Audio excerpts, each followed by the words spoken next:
Bé, bona vesprada. Anem a començar, que ja han passat uns minuts de les 7. Gràcies a totes i a tots per vindre.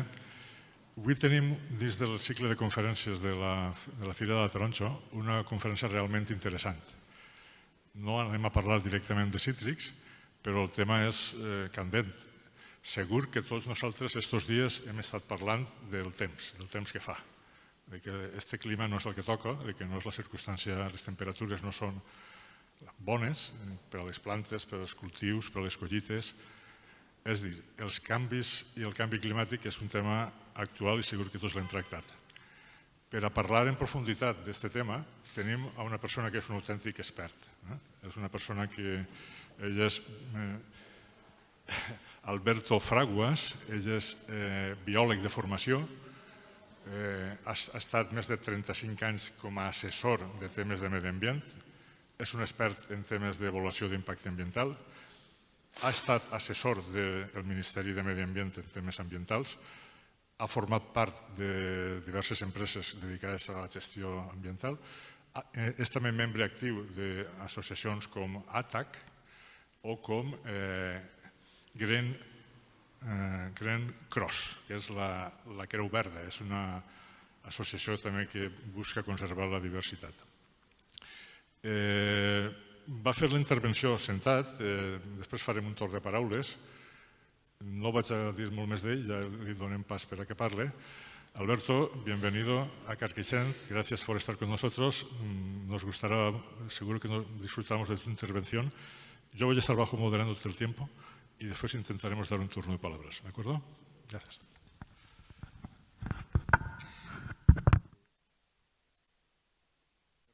¿Me oyéis? ¿Me oís bien? Pues muchas gracias, Pep. Gracias a la Semana de la Taronja, que además está la taronja por todas partes, como es fácil de ver. Gracias al Ayuntamiento. Estas iniciativas me parece que son pues lo que hay que hacer. Gracias a vosotros, por supuesto. Yo, como veis, no traigo ninguna presentación en PowerPoint. Yo últimamente los PowerPoint los carga el diablo. A mí me gustaría hablaros de alguna impresión que yo he tenido. Tener en cuenta que yo empecé a trabajar hace 40 años, entonces de alguna forma uno ya tiene la perspectiva de la política, cómo ha ido evolucionando la política ambiental en este país, ¿no? Entonces os voy a contar cosas, ¿no? Datos. Yo procedo digamos, por formación, soy biólogo, como ha comentado Pep. Digamos, mi forma de ver la vida y la lucha ambiental tiene bastante que ver con la ciencia y con la técnica, y también sabiendo que tiene problemas la ciencia y la técnica, ¿no? Yo hay dos cuestiones que siempre hablo y que me gustaría que pensáramos todos juntos de lo que implica, ¿no? Hay una cuestión que para mí es clave, en tanto que los recursos naturales son bienes comunes, son generadores de derechos. Los bienes comunes son generadores de derechos. ¿Eso qué quiere decir? Hay consolidado el derecho al agua, ahora lo veremos, desde 2010. No sé si sabéis que Naciones Unidas en el año 22 declaró el medio ambiente sano como un derecho humano. Muchas veces se desconoce eso. Según Naciones Unidas, el medio ambiente es un derecho. Otra cuestión que yo creo que es básica y que va a estar un poco yendo y viniendo de la charla que os voy a dar y que espero no aburriros mucho, es la relación entre economía y ecología, ¿no? Los déficits ecológicos, yo soy ecólogo de formación, pero al final, después de tantos años de trabajar y de ver cosas y tal, al final te das cuenta de que los déficits ecológicos tienen una relación bionívoca con los déficits sociales. Es decir, cuando los ecólogos hablamos en muchas ocasiones de equilibrios ecosistémicos, en realidad el sociólogo o el político debe estar mirando la equidad social o la desigualdad. Es decir, la justicia social tiene mucho que ver con la justicia ambiental o la justicia climática. Lo iremos viendo. Bueno, yo voy básicamente la charla van a ser, digamos, dos bloques. Uno, hablar de cambio climático, la situación con datos genéricos que os voy a trasladar. cómo el cambio climático puede y está afectando a la agricultura, eso seguro que conocéis mucho mejor que yo el tema. ¿Qué está pasando ahora mismo con el agua a nivel general, a nivel de Estado y a nivel de país, de planeta? Y sí, me gustaría al final hacer unas reflexiones particulares, obviamente, muy personales mías, de por qué creo que ocurre lo que está ocurriendo y lleva ocurriendo unos años, ¿no? Yo no suelo ser, quizá por formación científico, melodramático, ¿no? Ni soy catastrofista, estas cosas, ¿no? Os voy a dar datos y que cada cual piense lo que considere oportuno. Ahora bien, la situación, sin ser melodramático, la situación no es perfecta, ¿eh? Tenemos gravísimos problemas. Bueno, ya sabéis, se habla de cambio climático. El cambio climático está aquí desde hace bastantes años. Yo recuerdo, y lo suelo comentar porque ya ha muerto, pero un amigo mío que era glaciólogo, Adolfo Eraso, era un personaje, ¿no? Porque era un tipo que en noviembre iba con camiseta porque iba a los glaciares, o sea, era una persona muy particular. Adolfo, en el 1992, que fue cuando hicimos el primer congreso de medio ambiente, que yo le invité, ya me dijo: Alberto, está pasando algo en los glaciares. Está pasando que cada vez que voy, esto no es lo mismo. Hay problemas graves con esto. Adolfo, montamos una asociación que se llama PROMA, Asociación de Problemas del Medio Ambiente, intentamos llevar la idea el riesgo y la preocupación a los poderes y tal, y quitando algún grupo ecologista, no todos, por cierto, pero algún grupo ecologista, los poderes, fundamentalmente asesorados por meteorólogos, dijeron que no, que eso era una locura. No era una locura. Se ha intentado paralizar la locura o el concepto de locura. Ahora el retardismo,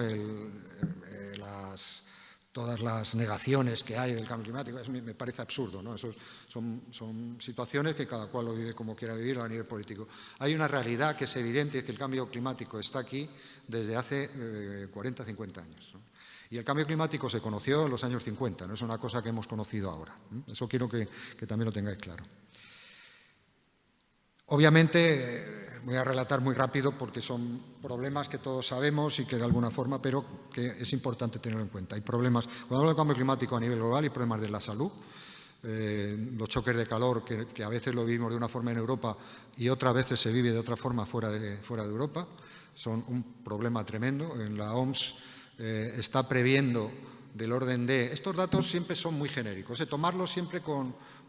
tomarlos con pinzas, porque hay veces en que se contradicen y tal, pero yo siempre digo que crean una tendencia, es decir, que a lo mejor lo que os voy a decir, la OMS está planteando el orden de 250.000 muertos que vaya a haber entre 2030 y 2050. A lo mejor no son 250, a lo mejor son 50, o a lo mejor son 20. El problema es que va a haber muertes por cambio climático. El problema es que ahí crean tendencias y efectivamente hay problemas de salud incentivadas, problemas infecciosos, hay problemas neurológicos derivados por los incrementos de temperatura, como algún colega que estoy mirando seguramente conoce, etcétera, ¿no? Es decir, el cambio climático está provocando unos problemas que a veces conocemos y otras veces no conocemos, y su relación a veces no es directa, ¿no? Obviamente con la biodiversidad, lo estamos viendo permanentemente. Yo desde hace muchos años que cuando bajo al campo y estoy viendo cómo los movimientos de las especies y tal han cambiado. Desde hace años, no es de ahora. Han cambiado las distribuciones, han cambiado está cambiando, por ejemplo, hay una afección muy importante que está preocupando mucho y es el incremento de calor en la calidad y cantidad del polen, ¿no? Ya no solamente con la abeja, sino en general con el polen, ¿no? Problemas de incremento de temperatura. Ahora, ayer o anteayer estaba viendo que vamos a tener problemas porque el incremento de temperatura está provocando que no haya un crecimiento suficiente de determinados mariscos, que son mariscos navideños y son paradigmáticos en esta época, pues a lo mejor con el cambio climático va a haber problemas con esto, ¿no? Obviamente la acidificación de los océanos, sabéis que el cambio climático, el CO2 acidifica los océanos, todos los problemas que está habiendo con los corales, es un problema no solamente de coral ecológico, es un problema económico para muchas poblaciones que viven de la pesca en todos los atolones de coral, ¿no? Problemas económicos no me voy a extender. El tema de las inundaciones, Aquí tenemos las que tenemos, pero si asomáis un poquito por ahí, en Pakistán, en diferentes países, sobre todo en Asia o en Latinoamérica, los problemas de eventos extremos son brutales, inundaciones permanentes y tal, ¿no? Inundaciones que antes había, seguramente, a lo mejor no todas, pero antes había. El problema que se está constatando es que estas inundaciones y en general los eventos extremos son cada vez más graves, son cada vez más cercanos, se dan con más habitualmente y cada vez con más gravedad. Hay una cosa que, ahora que estamos aquí y que no nos oye casi nadie, los expertos, yo he conocido muchos expertos, yo no me considero un experto en cambio climático, yo soy un ecólogo que mira cosas, analiza cosas y tal, ¿no? Pero sí hay gente que son expertos que modelizan el cambio climático y van modelizando el cambio climático, yo conozco algunos. Casi todos los expertos con que podáis hablar os va a decir que todos los modelos que se estaban aplicando hace 10, 15 años, la realidad se los ha pasado por encima, casi todos. No conocemos muchas de las cosas que pasan con el cambio climático. No conocemos muchas cosas de la biodiversidad y cómo la biodiversidad tiene que reaccionar ante cambios que muchas veces, porque hay dudas, tenemos dudas, en ecología hay muchas dudas, ¿no? Todavía, ¿no? Bueno, pues el cambio climático introduce dudas adicionales, ¿no? Bueno, tengo aquí el tema de incendios, turismo, no me voy a extender, luego hablaré más de la agricultura. Hay una idea que me parece absolutamente esencial ligada al cambio climático, ¿no? Por lo menos yo es como lo considero, y es la desigualdad que genera. No es un problema solamente en sí, sino que es un problema que va a desincentivar la igualdad. De hecho, tengo aquí unos datos de Oxfam, Intermon Oxfam. En 2019, el 1% más rico de la población mundial generó el 16% de las emisiones de carbono a nivel global. Es decir, que ya de principio el cambio climático está provocado por élites económicas que son las que manejan ahora mismo la coyuntura económica. Bueno, esto es una realidad que implica también que el norte es emisor y el sur es el receptor de los problemas, una desigualdad que se está dando cada vez más.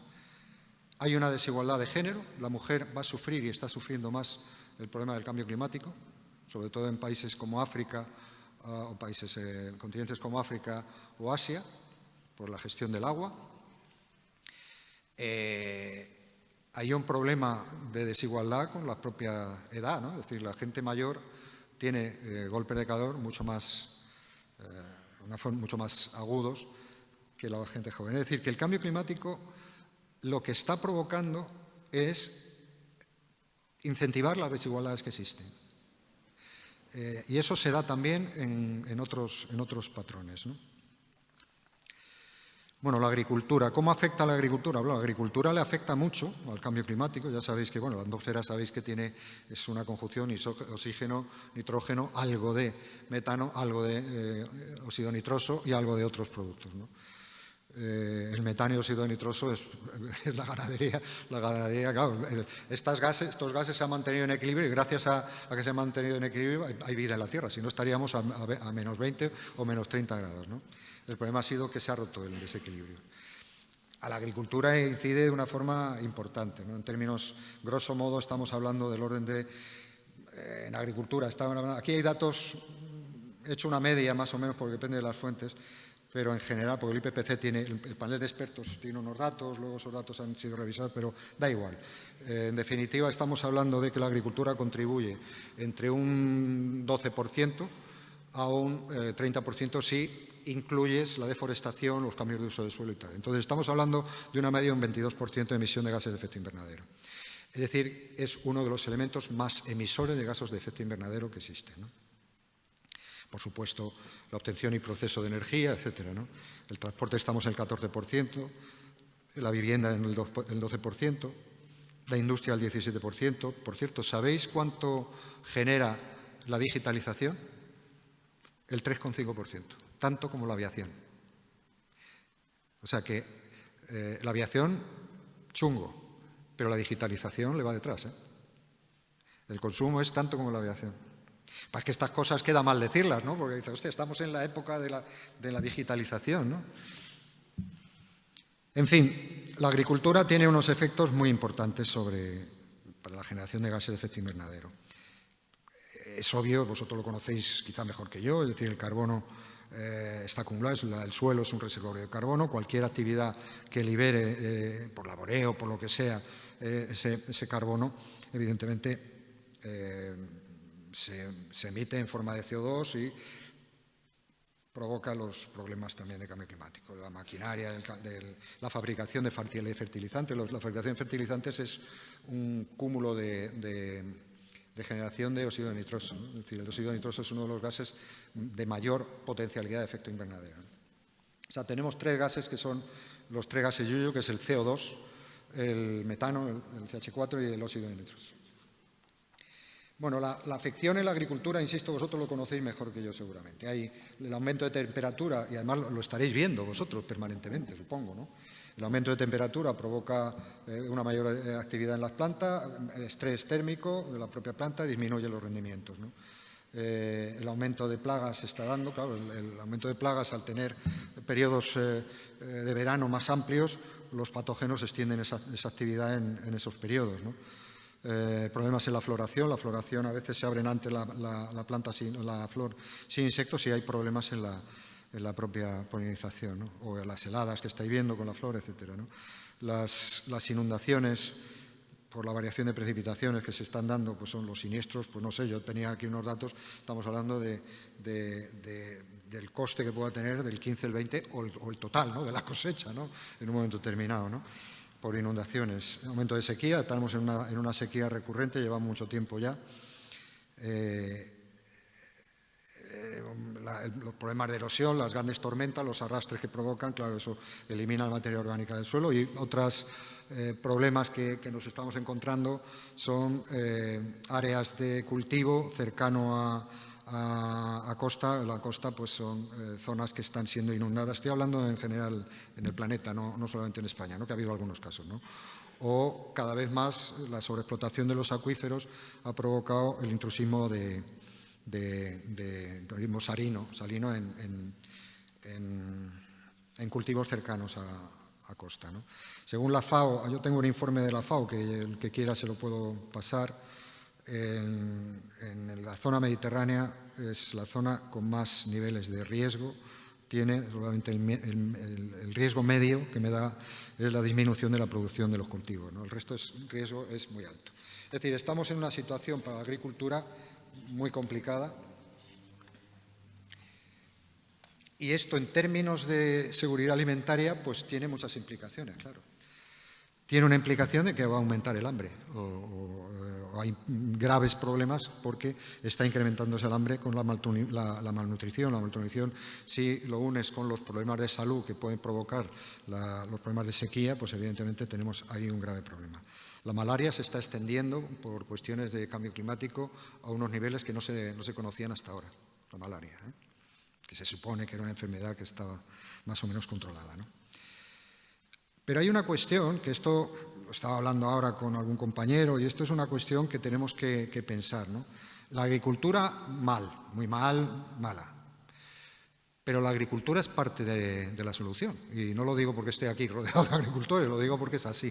Es decir, si el 30%, más o menos el 30% es de generación de CO2, pero el 40% del manejo de biomasa es de agricultores, de silvicultores y de ganaderos. Es decir, quien sabe cómo funciona y cómo se puede y dónde se debe llegar con la biomasa, sois vosotros, ¿no? La que está gestionando. Hombre, a lo mejor una agricultura diferente. A lo mejor hay que hacer algún cambio, una agricultura que se oriente hacia lo que ahora dicen los cursis, resiliencia del cambio climático, a adaptarse al cambio climático. Una agricultura pues, que ayude a fijar el carbono y no lo eche, que haga mayor la absorción del efecto sumidero de CO2, que no emita CO2 por deforestación o por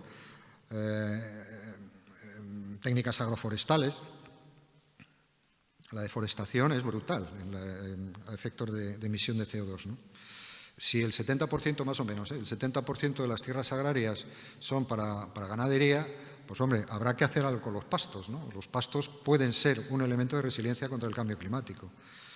que no haya sobrepastoreo. Evidentemente hay formas de hacer las cosas. Lo que quiero decir es que en muchas ocasiones, vosotros quizá también lo conocéis mejor que yo, se han puesto en marcha medidas agroambientales donde la agricultura ha compaginado. Nosotros en muchos proyectos lo poníamos como una condición.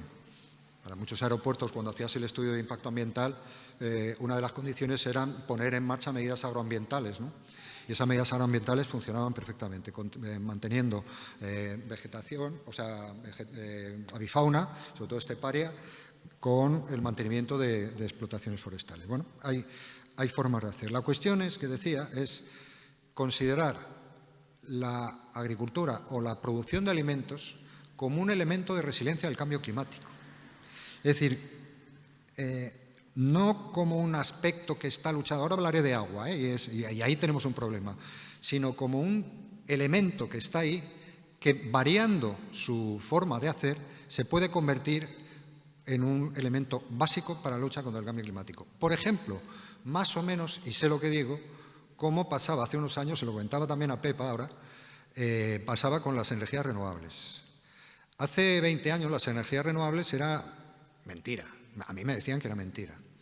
Ahora las energías renovables se han convertido en unos elementos centrales de la lucha contra el cambio climático. Bueno, pues a lo mejor la agricultura tiene que empezar a virar hacia una agricultura un poco más ecológica. No sé cómo llamarla, porque hay muchas formas de llamarla. A mí me gusta llamarla agricultura ecológica, que es quizá como la hemos llamado históricamente. Una agricultura diferente que cuide el suelo, que cuide el agua, que cuide el medio ambiente, que cuide la biodiversidad. Y esa agricultura existe. De hecho, cada vez existe más. Y debe existir más porque las grandes empresas, algunas son amigos míos, Agbar, por ejemplo, tengo unos íntimos amigos en Agbar que han virado clarísimamente. Agbar era una empresa de agua, Agbar era Agua de Barcelona, que ahora es Vivendi, es una empresa francesa, la ha comprado una francesa. Agbar se ha dedicado históricamente a hacer gestión de concesión privada de agua, ¿no? Y lleva varios años trabajando en los temas agrícolas, porque saben que por ahí están los tiros. El 80% del consumo de agua, ya sabéis que es para agricultura, el 80%. El problema del agua no está en el agua de boca, el problema del agua está en qué hacemos con el agua para la agricultura. Y depende de qué agricultura. Por tanto, la consideración de entender la agricultura como un elemento de lucha para el cambio climático, yo creo que es una cosa importante, porque en base a esa consideración podrá o no empezar a financiarse de una forma seria, y digo seria mucho más de la PAC, con independencia de opiniones que tengamos de la PAC, de una forma mucho más seria, porque dinero hay, sobre todo cuando hay que luchar contra el cambio climático, aflora el dinero que para qué las prisas, ¿eh? No tenemos más que ver los proyectos de hidrógeno, los proyectos de renovables que hay, etcétera, etcétera, etcétera, ¿no? Bueno, problema del agua. Este es sencillo. Mirar, yo participé hace 15 años, más o menos, en unos estudios que hicimos para el CEDES. El CEDES era ¿me oís bien, no? Más o menos. El CEDES era el Centro de Experimentación de Aguas Públicas, un organismo de investigación ligado al Ministerio de Obras Públicas o de Industria, yo no me acuerdo, de Obras Públicas me parece que era. Los datos que estábamos manejando hace 15 años eran que los descensos de precipitaciones que se iban a dar eran el 2020 un 3%, 2060 un 8%, 2080 un 12%. Los últimos datos que tenemos ahora mismo de reducción de precipitaciones del año 2020 son del 7%. Es decir, las previsiones, los modelos que decía antes, se han duplicado. Obviamente el descenso de precipitaciones, el aumento de la evapotranspiración está provocando que haya mucho menos agua pero mucho menos en los caudales. Claro, depende aquí los datos de dónde te vienen, porque hay universidades, hay centros de investigación. Al final puedes hacer una media con todo esto y da igual, porque ya digo, lo importante son las directrices que está tomando, y estaremos hablando de un 15%. En estos últimos 15 años, un 15% menos de precipitaciones sí que ha habido, ¿no? En España hay del orden de 17 millones de hectáreas de cultivo, de las cuales el 77, el 80% es secano. secanos que han sufrido de una forma, vosotros, insisto, lo conocéis mejor que yo, brutal. El trigo en algunas zonas se ha ido, etcétera. Bueno, esto ha generado la idea de que, claro, al final la agricultura, esta agricultura que teníamos en la cabeza de nosotros, lo que yo leía, vosotros estáis más en pie de calle, pero más en pie rural, pero esta agricultura de sol, agua permanente y costes baratos, me atrevería a decir, ha desaparecido. Ya eso no existe. Esa agricultura es la que había y hace tiempo que no existe. Se ha ido manejando, pero se ha ido manteniendo, pero es una agricultura que seguramente va a ir al fracaso. Va a ir al fracaso porque no va a haber agua. Y la forma de gestionar esa agricultura va a haber que gestionarla con los cuidados que decía antes, cuidado con el agua, cuidado con el suelo, cuidado con la biodiversidad. Es otra agricultura. Eso tiene que ser consciente las administraciones, es consciente los ministerios, las comunidades autónomas, es consciente de que por aquí van los tiros, pero no nos ponemos las pilas. ¿Por qué no nos ponemos las pilas? No lo sé, pero se ha invertido, el Ministerio de Agricultura ha invertido muchísimo en modernización de regadíos, muchísimo. La modernización fundamentalmente estaba enfocada para reducir o racionalizar el consumo de agua. Lo que se ha dado, y hay varios estudios que lo han verificado, es lo que se llama el efecto Yevon, es decir, el efecto de dominó. Ese agua que se ha ahorrado en la modernización ha generado nuevos regadíos. Es decir, se está utilizando cada vez más agua. La modernización ha generado una profesionalización brutal, brutal en lo positivo, es decir, una mayor profesionalización en general, ¿no? de los regadíos, ¿no? Estamos hablando de regadíos, ahora mismo tenemos del orden de los 3,86. En el nuevo plan, en los nuevos planes del 27, hay 750.000 hectáreas nuevas de regadío, de las cuales el 500 y pico mil es en Aragón, sitio que les está pasando, ¿se pueden decir tacos?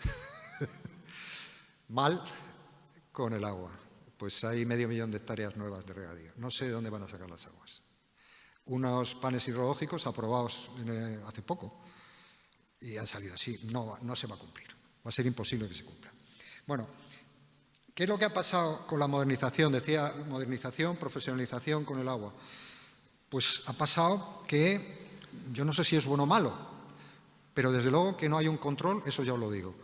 Es la entrada de fondos de inversión en procesos de regadíos que están siendo tremendos. Eso es, a lo mejor, la razón por la cual pasan las cosas que pasan dentro del entorno de Doñana. Yo hice un artículo hace poco, podéis mirarlo por ahí. Tengo algunos datos por aquí, pero no os voy a aburrir. Eso a lo mejor tiene algo que ver con el por qué muchos fondos... Sabéis que hay muchos fondos de inversión inmobiliarios que están comprando terrenos para regadíos y o para renovables.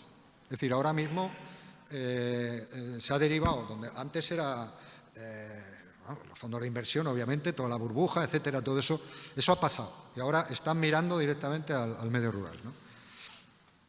Bueno, pues hay bastantes fondos de inversión inmobiliarios que están comprando fincas. Fincas que luego, pues lógicamente, hay que optimizar.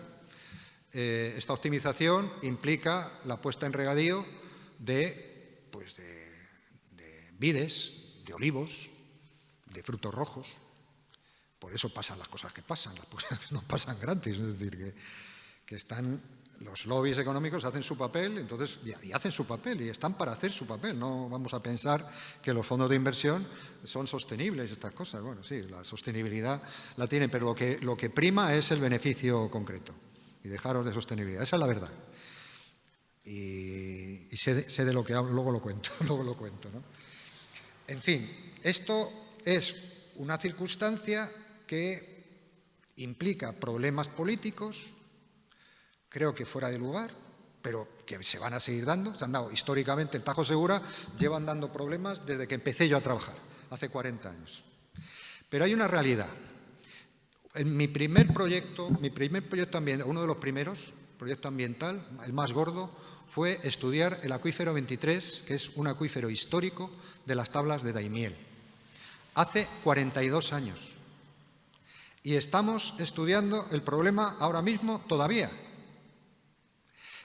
hace 42 años dijimos, mira, pues esto puede ser, había que, bueno, un acuífero históricamente sobreexplotado, ¿no? Entonces se utiliza como ejemplo de sobreexplotación, ¿no?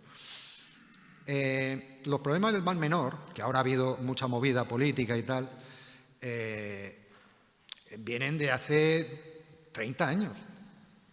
Los problemas de Doñana, nosotros conocemos, yo participé, entonces estaba colaborando con BBF, participé en un inventario que hacíais los pozos ilegales, sabéis lo de los pozos ilegales de Doñana, que siempre se habla de 1000 y pico pozos y tal. Bueno, son 1000 y pico, son 1000 y pico pozos. Esos pozos los conoce todo Dios. O sea, tú vas ahí y te dice, oye, mira, está aquí, este otro, tal. O sea, son conocidos históricamente, hasta ahora. Claro, dice, Doñana se va a hacer puñetas. Claro, bastantes que ha aguantado. Y Doñana se va.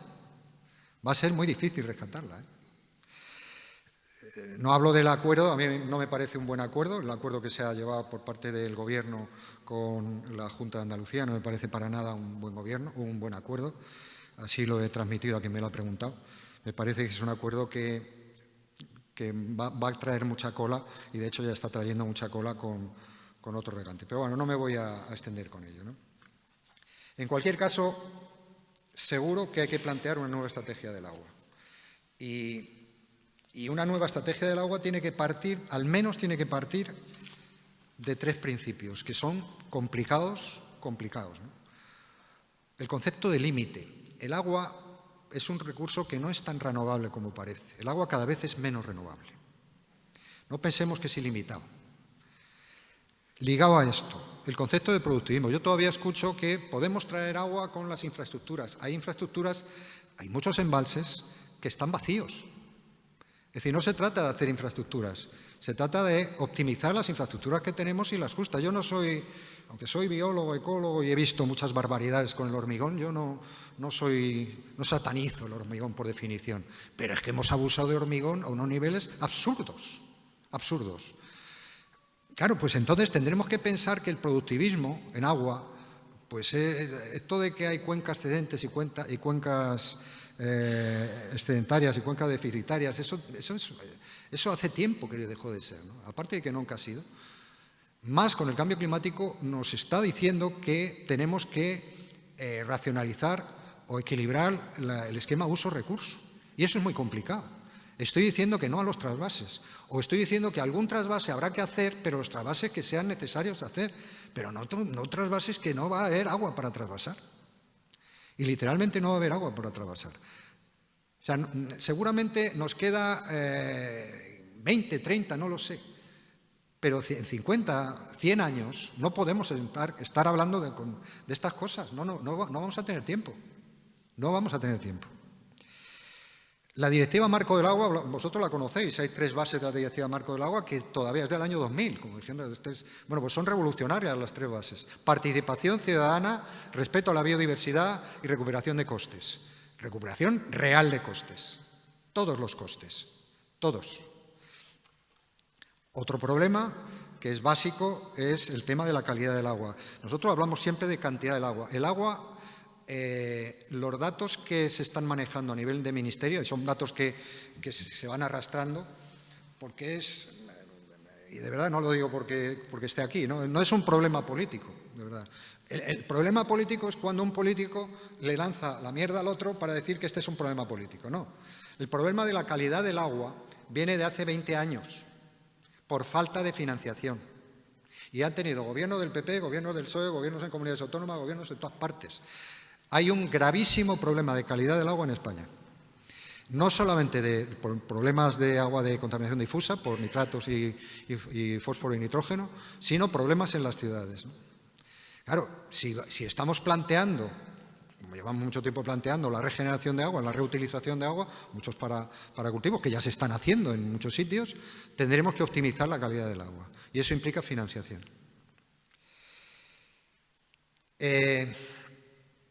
Bueno, en definitiva, comercializar el agua siempre es un problema, ¿no? Temas a nivel técnico que sí me gustaría trasladar rápidamente. Priorizar otra agricultura. Cuando nosotros estamos hablando de un tipo de agricultura ligada a las grandes industrias, estamos hablando de una agricultura que ahora llamamos agroindustria y que no tiene nada que ver con otro tipo de agricultura. Y la agroindustria realmente es la que provoca más problemas de cambio climático y la que veo que va a ser más difícil que se adapte a los nuevos criterios que se marquen como elementos de resiliencia del cambio climático. Por tanto, sí que hay que hacer un planteamiento de ver qué entendemos por agricultura. No sé si llamarla familiar o pequeña o mediana, no lo sé, pero una agricultura que realmente sea diferente a la agroindustria que estamos viendo. Y en la agroindustria meto también las grandes granjas, porque es inevitable meterlas ahí, ¿no? Es un problema tremendo las granjas, las macrogranjas que hemos tenido. Yo he participado bueno, luego lo cuento. La aplicación de energías renovables, que me consta que llevan mucho tiempo investigándose, bueno, hay que apoyar, seguramente hay que apoyar al agricultor para la utilización de la energía renovable. La energía de desalación, donde se decía que era una barbaridad hace unos años, gracias a la desalación podemos estar desalación y desaloración, es decir, desalación y desalación de aguas subterráneas, ¿no? que también se puede aplicar en desaladoras relativamente pequeñas. Estas desaladoras se están haciendo muchos estudios para que se utilicen con energías renovables, que además tienen un alto consumo de energía. Ha bajado un poco el consumo de energía, pero siguen siendo altas consumidoras de energía, entonces se está optimizando por los usos con energías renovables, ¿no? Es una tecnología que está ahí y que evidentemente habrá que ir utilizando. La reutilización, que la reutilización, como decía antes, no se convierta en efecto llevo, es decir, en que realmente supla fuentes, recursos que existen, es decir, que no se suman a otros recursos, ¿no? Como está viendo hasta ahora. Eso se hace con gobernanza, con buena gestión. Las confederaciones hay de todo. El Júcar creo que se puede mantener, o sea, se puede sostener, pero hay de todo, realmente hay de todo. Y falta un cambio rotundo en las confederaciones, en mi opinión. Tarifas por consumo, o sea, tarifas volumétricas, eso es otra cosa que tenemos que empezar a la regularización de los pozos ilegales, es decir, todavía seguir hablando de la regularización de pozos, aquí se habla hablamos de 1 millón de pozos, no tenemos ni puñetera idea del número de pozos que hay. Se sabe lo de Doñana porque está en el entorno de Doñana y porque pero no sabemos el número de pozos. El millón puede ser 1 millón, puede ser, pues no sé si habéis oído muchas veces que se habla de 1 millón de pozos ilegales. Ya me parecería una barbaridad 100.000, pero bueno, pues 1 millón de pozos, ¿no? Hombre, vamos a ver, vamos a hacer un inventario real de los pozos ilegales que hay. Luego, una vez que lo sepamos, sabemos que la complejidad que tiene todo esto, etcétera, ¿no? Pero el agua es mía, no es de los agricultores, ¿no? Es un bien común. No es una concesión, pero, en fin. Y otra cosa que también ha dado muchos problemas y que sigue dando problemas es la regularización de la transmisión de derechos constitucionales de riego. Eso es otra asignatura pendiente que el Ministerio, hay una propuesta que nosotros pusimos encima de la mesa, este Ministerio no nos hizo ni caso, ¿no? Es decir, prefería no meneallo, el tema era muy, muy complicado. Bueno. Luego hablamos un poco más y os doy la palabra. Ya termino con unas ideas de por qué viene esto, qué es lo que está pasando, ¿no? Es decir, por qué estamos en una situación tan complicada, ¿no? A nivel ambiental, ¿no? Y por tanto a nivel social. Bueno, yo soy ecólogo de formación. Cuando hablas de ecología humana, la ecología es el análisis de los seres vivos, como sabéis, en un entorno determinado. Si el entorno es sociocultural, como es el caso del ser humano, obviamente cuando estudias la ecología humana, en definitiva, al final lo que estás estudiando es relaciones de poder. Relaciones de poder que se dan en la ecología también, ¿no? Y que se estudian en la ecología. Yo muchas veces digo que cuando la política no hace caso a la ecología se convierte en política. Y eso es lo que estamos viendo. Hay muchas ecologías que se están convirtiendo en política. ¿Por qué digo esto? Pues porque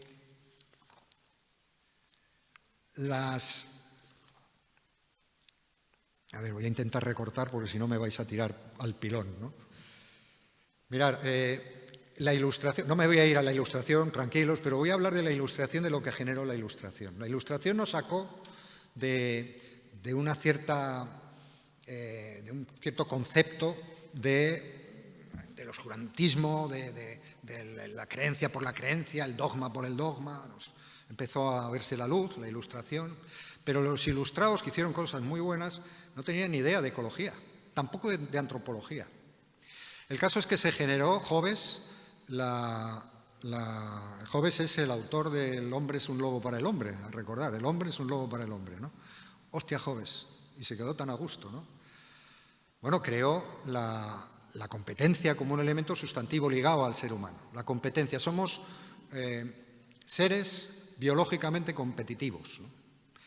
Bueno, eso, al margen de que es muy cuestionable desde el punto de vista antropológico, de hecho hay otros antropólogos que están estudiando qué fue la cooperación y fue el altruismo lo que generó, pero bueno, no voy a entrar ahí, pero en cualquier caso eso sí es cierto que nos consideramos que somos el centro del universo, somos la especie elegida, somos los que tenemos la competencia y tenemos que ir creciendo permanentemente. Y se genera el productivismo. El productivismo como un elemento permanente, el productivismo que lleva al progreso. El progreso es mirando para arriba, no el progreso mirando para el lado, es decir, estoy progresando porque estoy andando, no, tengo que estar progresando hacia arriba. Cuando hablamos de progreso tenemos que estar teniendo más y teniendo más cosas y con más crecimiento. Claro, el problema es que esta tiene una fragilidad en términos ecológicos brutal, porque los recursos son finitos. Nosotros no podemos seguir creciendo infinitamente en un planeta de recursos finitos. Y eso es una cuestión que tenemos que tener muy en cuenta, y a lo mejor hay que cambiar el propio concepto de progreso, porque cuando se avanza por un camino que es el equivocado, lo que menos interesa es progresar en él, ¿no? Bueno, ahí estamos. ¿Cuál es la cuestión de fondo? Y esto no sé si hay algún economista por aquí, pero que es importante el debate. ¿Qué es antes, la economía o la ecología? La ecología, la relación de los oikos, oikos nomos, oikos logos. ¿Quién integra a quién? Hasta ahora, la ecología ha sido un elemento, muchas veces se dice, no hay economía sin ecología, se ha dicho y se sigue diciendo. Bueno, la cuestión es ¿qué economía? Porque en realidad, si nos ponemos a pensar, la economía es un subsistema de la ecología. La economía gestiona lo que la ecología, digamos, la ecología como un elemento más global, ¿no? Esto tiene su función, tiene su importancia, porque cuando hablamos de que la economía tiene que estar dentro de la ecología y tal, cuando hablamos qué tipo de economía, no puede ser una economía que esté sobreexplotando los recursos, porque es una economía falsa, es una economía que va al fracaso, ¿no? Tendrá que ser una economía que armonice con los recursos. Lo que pasa es que el productivismo, el capitalismo, y da igual, capitalismo de mercado o capitalismo central, a mí me da igual, el capitalismo exige unos ritmos de crecimiento que la ecología no puede dar. Los ritmos del agua son los que dan, los ritmos del ciclo del carbono es el que da. No se le puede exigir tasas de renovabilidad de los recursos naturales a la naturaleza que no puede dar. Bueno, hay muchas teorías con esto. Se crea la economía circular. Yo siempre digo que la economía no es circular, es imposible. La economía es entrópica, ¿no? Esto está en el segundo principio de la termodinámica.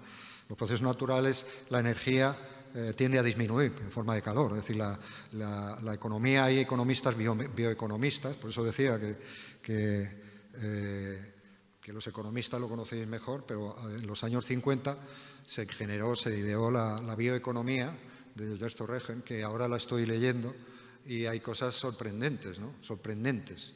En los años 50, lo que pasa es que no le hemos hecho ni puñetero caso, lógicamente, ¿no? Es una economía que tiene en cuenta los ritmos de la naturaleza, pero esa economía no era la que podíamos ajustar porque estamos en otro modelo. Lo que es curioso es que todo esto, en los últimos informes del Foro Económico Mundial, el Global RIC, hay un informe que hace el Foro Económico Mundial que se llama Global Risk, ¿no? Y uno de los aspectos que plantea con más riesgo, siempre el cambio climático lo han contemplado como un elemento de riesgo. Yo creo que se refería más a riesgo hacia las élites que a riesgo global, ¿no? Pero en este último informe hablan de la reducción del uso de determinadas materias, de la desmaterialización. por tanto, del racionalizar el uso o, por tanto, de lo que ya veis, estáis oyendo por ahí, el decrecimiento. El decrecimiento, que ahora hablaré de él muy brevemente, pero el decrecimiento hace del orden de 50 años que venimos hablando de decrecimiento, no es una cosa de ahora. Lo que sí es importante e interesante que lo haya dicho la reina, ¿no? pero es importante. Mirad, el decrecimiento se puso en el año 22, hubo varios artículos, en Europa hay un centro de investigación que están con ello y tal, fue el año 22. ¿Por qué? Porque en 1972, os invito a que además lo veáis, se hizo un primer informe que se llamaba Los límites del crecimiento, fue el informe Meadows, ¿no? Este informe del año 72 era un equipo de matemáticos y de economistas, demostraron que era completamente inviable el modelo que estamos teniendo. Se han hecho diferentes revisiones, en el año 92 se hizo diferentes revisiones y se ha ido cumpliendo, es un modelo que se ha ido cumpliendo.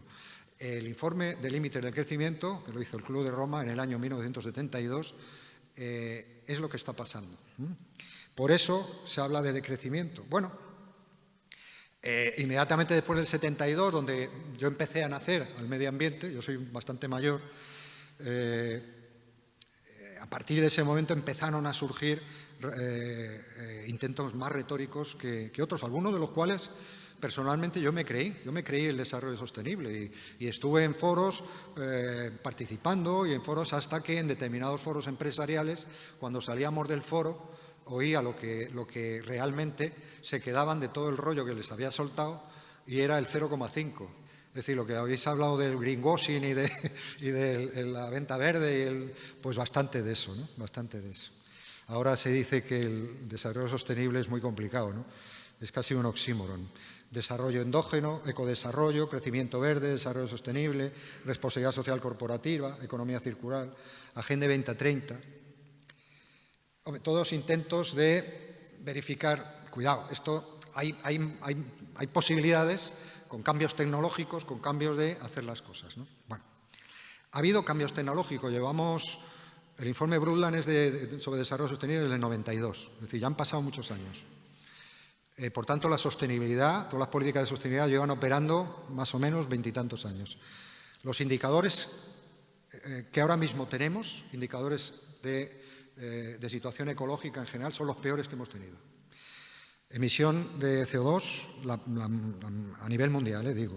Hay países, hay países que más o menos han optimizado, pero a nivel mundial son los peores. La pérdida en biodiversidad, estamos en la sexta extinción, cada 2 por 3 están encontrando más problemas con la biodiversidad, con determinados aspectos que no sabemos qué puede pasar. No quiero ponerme, insisto, grandilocuente, pero la COVID tiene bastante que ver con esto, ¿no? Los problemas del agua, yo llevo diciendo el dato hay 2.000 millones de personas que no tienen agua potable y 3.500 que no tienen saneamiento, lo llevo diciendo hace 25 años. ¿Os recordáis algunos los objetivos de desarrollo del milenio? ¿Os acordáis alguno que hubo hace unos años y tal? Bueno, pues esos objetivos de desarrollo del milenio se han incumplido constantemente. Es decir, tenemos objetivos a nivel macroinstitucional, pero son objetivos que están siendo inanes. Esa es la puñetera verdad, ¿no? Bueno, no quiero dar más datos. Mirad, ahí os instaría, al que quiera, porque yo voy acabando. Está en Internet, lo podéis buscar, ¿no? La Agenda 2030 es la agenda que os sonará, los Objetivos de Desarrollo Sostenible y tal, ¿no? Es la Agenda 2030 de Naciones Unidas. La última declaración de Guterres fue: nos estamos cargando la Agenda 2030, es decir, el responsable de la propia Agenda 2030 dice que nos la estamos cargando. De hecho, dijo que estamos ese sí que fue grandilocuente, porque dijo que estamos en la entrada del infierno con el cambio climático. Y se quedó tan pancho, dice, estamos a punto de entrar en el infierno, ¿no? Bueno, este señor, que está muy bien, debe saber que ya hay mucha gente que ha estado en el infierno antes, ¿eh? Ha habido incendios, etcétera, ¿no? Los indicadores que la propia agenda de seguimiento, o sea, cada año la Agenda 2030 hace unos indicadores de seguimiento. Los indicadores de la Agenda 2030 son los peores. Y la Agenda 2030, los peores de siempre. Y la propia Agenda 2030 lo dice. Muy brevemente, bueno, habla de los 600 millones de personas en extrema pobreza que siguen incrementándose. No hay una ruta firme para lograr la igualdad de género. Los problemas de género va a haber 140 años para igualar liderazgo en el trabajo. La eficiencia energética debe aumentar. Cuando hablamos de renovables, luego si hay ocasión hablamos un poco de la transición energética, ¿no? Claro, aquí nos estamos poniendo a poner plantas que están muy bien, las renovables y tal, a ver de qué forma y dónde, pero lo primero que habrá que ajustar son ahorro y eficiencia energética, que puedes estar ahorrando un 30 o un 40%. Claro, es porque la energía más sostenible es la que no se produce y no se consume, esa es la más sostenible, ¿no? Las emisiones de CO2 alcanzaron una cifra máxima en el mundo. Esto lo dice la Agenda 2030, bueno, etcétera, etcétera. Es decir, la Agenda 2030, que se supone que es, y muchos la recibimos con mucha fuerza, aun con cierto escepticismo, pero con mucha fuerza para apoyarla, la realidad es que no ha funcionado. Y no ha funcionado porque no ha habido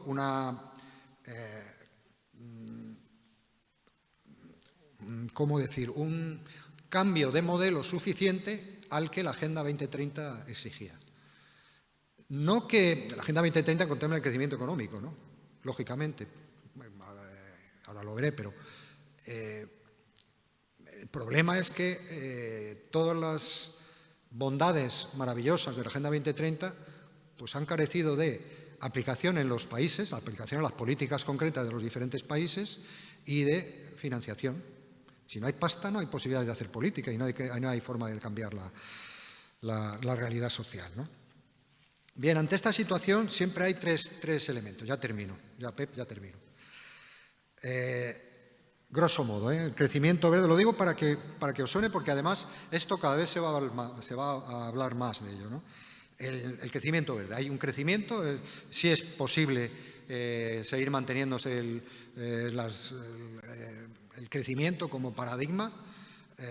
El tema es aplicar la tecnología va a estar cada vez optimizándose más y ahí vamos, ¿no?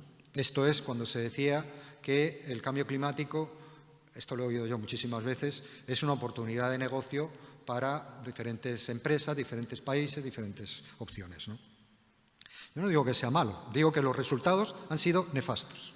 O sea, no hago valoraciones morales, ¿no? Yo tengo las mías, ¿no? Ni ideológicas siquiera. Lo que digo es que los resultados han sido muy malos. Y ahora se llama de tecnoilusionismo, el confiar en la tecnología. Yo recuerdo cuántos años, algunos que por aquí calzamos años, ¿cuántos años llevamos hablando de la tecnología de fusión?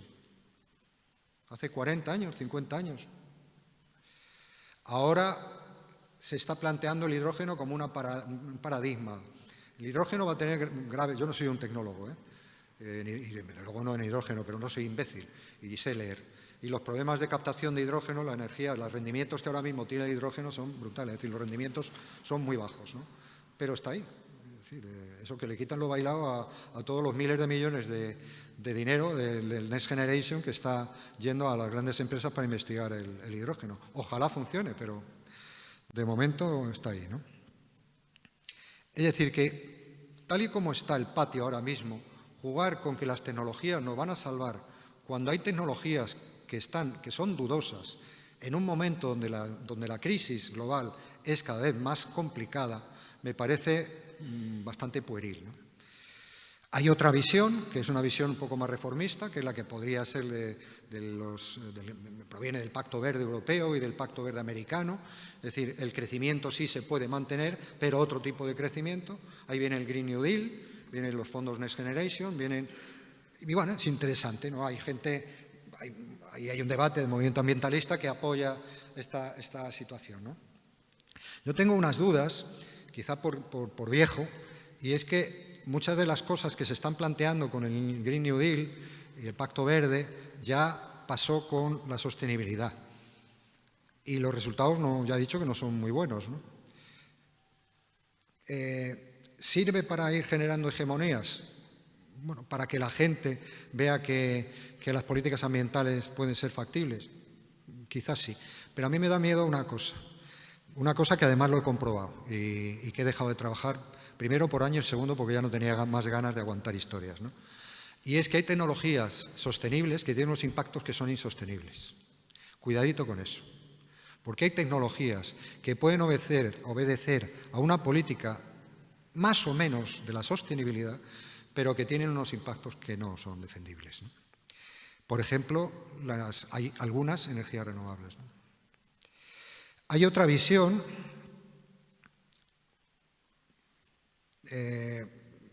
digamos más transformadora, que es lo que yo llamo poscrecimiento, más allá del crecimiento, o el decrecimiento, da igual cómo lo llaméis, ¿no? Bueno, el decrecimiento lo que viene a decir es que por cierto, la reina, vuelvo a la reina, porque lo he estado comentando contigo, la reina cuando hizo una interpelación sabía de lo que estaba hablando, ¿eh? Es decir, le habían pasado bien la nota, porque sabía de lo que estaba hablando. Luego lo comentamos. Bien, el decrecimiento es, en definitiva, determinados países, como somos nosotros y los países más desarrollados, no pueden seguir creciendo más, tienen que decrecer. La cuestión es hasta qué punto, de qué forma, que tampoco se explica, y en qué modelo. Porque, claro, si lo que se plantea dentro del decrecimiento es, que no es el caso, pero hay gente que lo interpreta así, que es un decrecimiento del mismo modelo, eso se llama recesión y eso se llama generación de más desigualdad, etcétera, ¿no? Claro, el decrecimiento está ahí, hay que planificar ese decrecimiento. El problema es quién planifica el decrecimiento. Hay gente que dice que la planificación debe ser de las grandes organizaciones internacionales, cambiando la ONU, cambiando la OMS, cambiando la UNICEF, cambiando, eso se dice en los papeles, en algunos papeles de ATAC, por ejemplo, con los cuales yo no estoy de acuerdo. Y otros decimos que se tiene que ir generando desde abajo. Complicado, pero se tiene que ir generando desde abajo. Hay una cuestión con el decrecimiento que es importante. Tenemos que entender, tenemos que sacar la economía y el dinero de nuestras vidas. Perdonar, miro a un economista porque... Pero tenemos que sacarlo de nuestras vidas. Fijar qué gilipollez acabo de decir, ¿no? Pues tenemos que empezar a sacarlo de nuestras vidas, ¿no? Eso, el decrecimiento, es difícil, porque el decrecimiento, claro, si dices estas cosas, tiene poca aceptabilidad pública, ¿no? Tiene poca aceptación social, ¿no? Tenemos que ir hablando de lo que se hablaba hace muchos años de calidad de vida. Hay determinados, lo pequeño es hermoso. ¿Os acordáis de lo pequeño es hermoso de Schumacher, no? Pues hay determinados aspectos que tenemos que empezar a revisar muchas cosas. ¿Sí? Esto es ponerse en plan viejo, pero es así. Hay cosas que pasaron que pueden ser ahora mismo absolutamente revolucionarias, ¿no? Bueno, el decrecimiento yo creo que es obvio que se va a dar porque se está dando. El decrecimiento no es una postura política, no es una opción política. Sí lo es el Green New Deal. El decrecimiento es una realidad que se está dando ya en muchos sitios, ¿no? La cuestión es cómo se va a ir dando y formulando de una forma que no parezca un reduccionismo. Es decir, yo no puedo, negando un sistema económico actual, decir que me voy a reducir económicamente, ¿no? Yo lo que replanteo es todo el sistema, ¿no? Y es mi idea. Mi idea es replantear todo el modelo económico. En eso, yo sigo a profesores de economía, algunos ecólogos y a mí mismo de vez en cuando, es redefinir la forma de estar en el planeta. Y eso habrá que ir haciéndolo poco a poco. Este discurso, yo no creo que haya una hoja de ruta para cambiar ya y salir de aquí todo y decir, no, mira, para ser más felices y ser más sostenibles tenemos que hacer esto y esto. No, eso no. El capitalismo, el productivismo lleva funcionando 200 años, pues bueno, vamos a darnos un poco más de tiempo. El problema es que el cambio climático nos ha cortado las fechas, pero vamos a darnos tiempo. 3 elementos, y ya termino, 3 elementos o 4 elementos fundamentales. Desculturación. Tenemos que empezar a pensar que el cambio climático es un grave problema, que tenemos que empezar a pensar en que va a generar desigualdades y esas desigualdades pueden convertirse en un problema importante en un futuro que esperemos que no llegue, de problemas de ecofascismo, de acumulación por élites que controlen determinados recursos. Eso se puede dar, ¿no? Una redefinición del Estado, de este Estado que tenemos, que gracias que existe, pero un Estado diferente, un Estado que sea interfaz entre mercado y naturaleza, un Estado que facilite determinadas orientaciones económicas. La desmaterialización, tenemos que empezar a pensar en usar menos energía y no pasa nada, en usar menos materiales, usar menos recursos, en prohibiciones de contaminar. Hay procesos que son complicados de contaminar, de que no contaminen, ¿no? Bueno, pues me consta que pueden hacer un esfuerzo para al menos minimizar al máximo los niveles de contaminación. Me consta porque después de haber hecho muchas auditorías industriales, los industriales cuando vuelve la cabeza te la han metido doblada, o sea, directamente te han engañado, ¿no? Se pueden hacer muchas cosas para prohibir la contaminación, porque es más barato dejarlo que contaminar, es mucho más barato contaminar que no una depuradora, ¿no? La economía circular, dejarnos de vaina de la economía circular, dejar de reducir la generación de residuos, no de comerse el coco, qué hacer con los residuos y envases, no, reducir. Las renovables, por supuesto que renovables, pero a lo mejor hay que hacer una revisión de la política de renovables, ¿no? Y hay que priorizar lo que no se ha priorizado, que es el autoconsumo, la generación distribuida, ¿no? Es decir, las pequeñas centrales, más que las grandes centrales, la utilización de edificios públicos, generación distribuida, autoconsumo. Y, por supuesto, la eficiencia energética. En una cosa que estoy haciendo en casa, tengo una casa relativamente grande ahora, donde somos muchos, bueno, ahora menos, me hicieron una auditoría y tal, yo no he puesto paneles solares porque el coste en energía eléctrica es muy bajo, pero sí para el gas es tremendo y tal. La auditoría energética que me hicieron se puede ahorrar hasta el 45% de energía. 45% ahorro energético. Pues fijaros eso multiplicado por hospitales, por centros comerciales, etcétera. Por aquí, aquí sobra luz, por ejemplo, con perdón. Se ve muy bien, pero sobra luz. A lo mejor tenemos que tener menos luces. No hay tantas, no hay tantas. Pero alguna a lo mejor que... No, esto siempre lo digo cuando hay una charla y aquí no, pero en otros sitios es muy evidente, ¿no? Porque está lleno de luces y tal. Aquí quizá no tanto, ¿no? Pero... rehabilitación energética, transporte público y otra ciudad. O sea, que ya sé lo que digo, ¿eh? La reurbanización de la ciudad. Hay una cosa que decimos siempre en los procesos del agua en la ciudad, y es no echar el agua a la ciudad, que el agua entre en la ciudad, ¿no? Todo lo que es bueno, en fin, pues hay que hacer un urbanismo mucho más resiliente.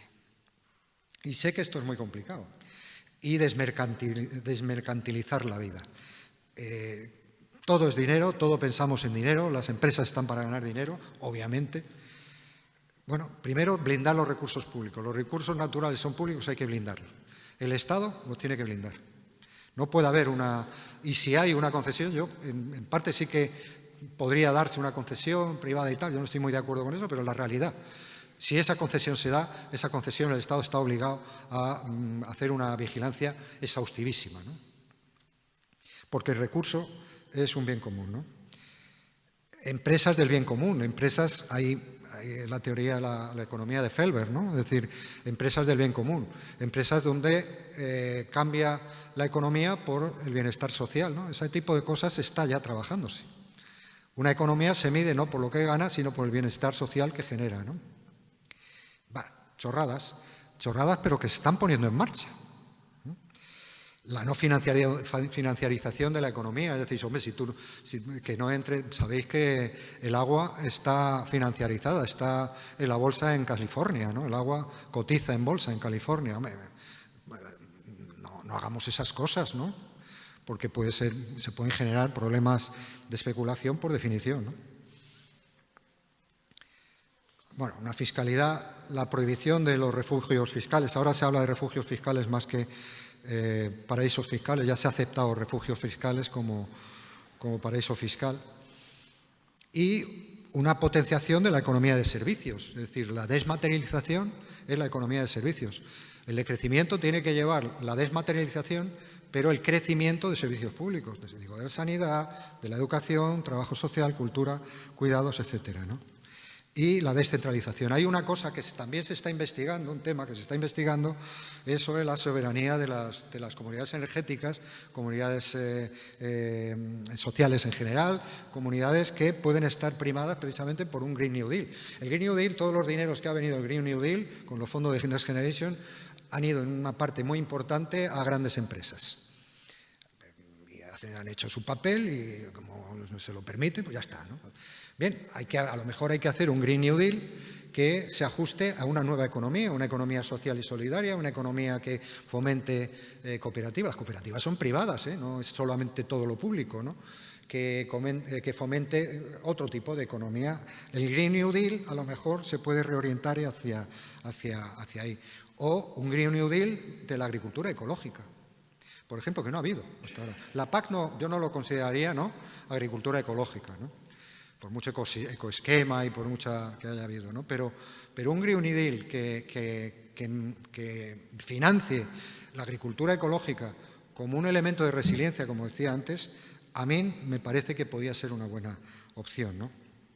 Y, ya termino, por supuesto, la remunicipalización de determinados sectores. Ahí se está haciendo investigaciones, se han hecho investigaciones sobre los bioregiones. Miradlo en Internet. Las bioregiones ya digo, están a nivel de investigaciones, es crear territorios con equilibrio de uso-recurso, ¿no? Es decir, que tú puedas tener regiones que sean autónomas, que evidentemente puedan tener una transmisión comercial, aquí nadie está satanizando el comercio, pero que mantengan unos principios de autonomía de uso y recurso, ¿no?, de equilibrio, mejor dicho, de uso y recurso. Bueno, esto también está todo muy en primordio, pero bueno, es una forma de ver que la globalización no ha dado unos buenos resultados en general, ¿no? En fin, como veis, mucha utopía, ¿no?, encima de la mesa, pero bueno, esto es lo que hay. La realidad es que a estas alturas yo no me pongo emocional, pero yo he intentado muchísimo por la sostenibilidad. Me la he creído a fondo por las políticas de sostenibilidad, por el desarrollo sostenible. Participamos en el desarrollo de los Objetivos de Desarrollo de Sostenibilidad y los Objetivos de Desarrollo del Milenio. Y cuando nos dimos cuenta, era otro eufemismo más, porque las políticas no habían variado prácticamente nada. Cuando hablabas de entonces, hace 30 años, de decrecimiento o de crecimiento, porque ya hablábamos de reducir el consumo energético, de reducir el consumo, ya hablamos de todo eso, ¿no? Y el tema es que muchas veces no hemos sabido comunicar a la gente de que eso es lo necesario. Luego vosotros tenéis un grave problema, porque la gente no lo piensa.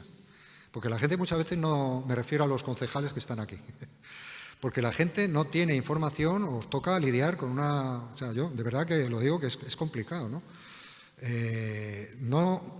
Hay que comunicar, hay que hacer mucha pedagogía y hay que hacerlo, y las ONGs lo tenemos que hacer. El otro día en la manifestación, hubo una manifestación por la COP en Madrid que fue un fracaso. Y eso es preocupante porque no sale gente joven ni gente mayor a la calle. En Berlín seguramente hubiera sido más mayoritaria, ¿no? A mí eso me preocupa, ¿no? Quizá no sabemos comunicar, pero la realidad es muy, muy, muy jodida.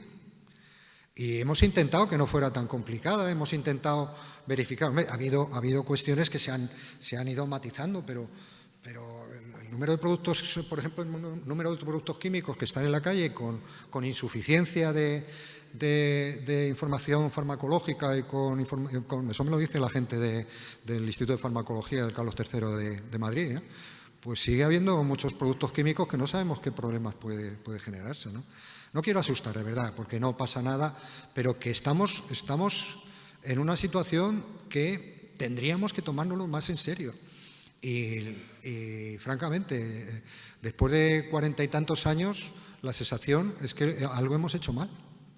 Porque los indicadores, insisto, son los peores que hemos tenido nunca.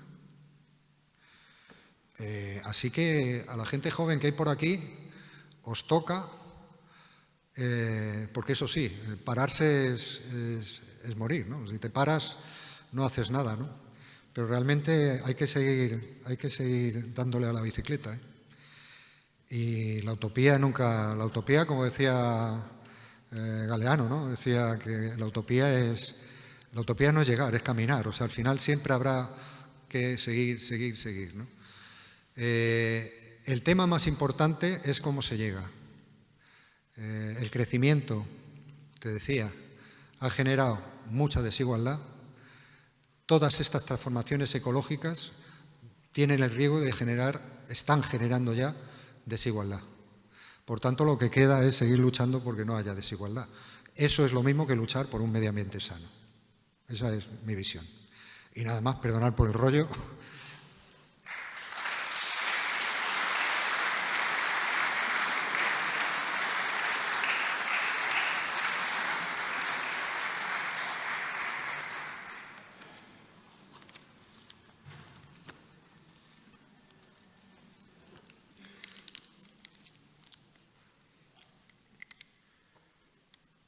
Bé, com havíem dit, ara som hora de preguntes. Si hi ha algú que vulgui fer una pregunta.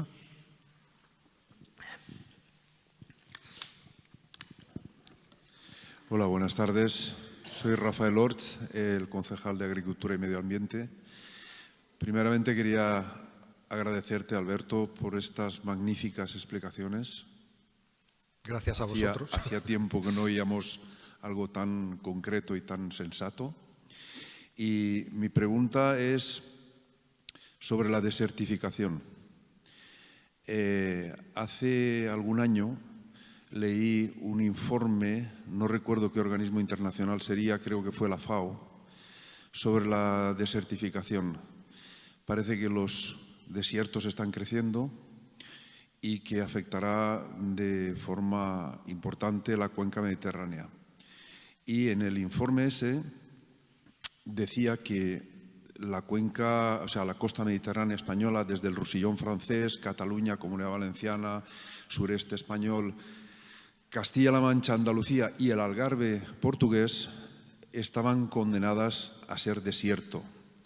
Quizás sea un informe catastrofista, no lo sé, pero claro, cuando lees este tipo de informes piensas en tus nietos, porque hablaban de 50, 60 años.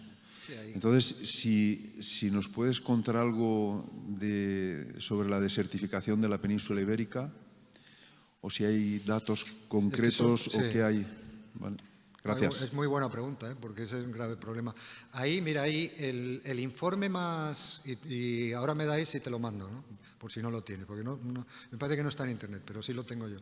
El Ministerio el año pasado hizo una estrategia de desertificación, llamó a un experto que yo lo conocía, independiente, un científico, y es el mejor documento que se ha hecho con diferencia en España.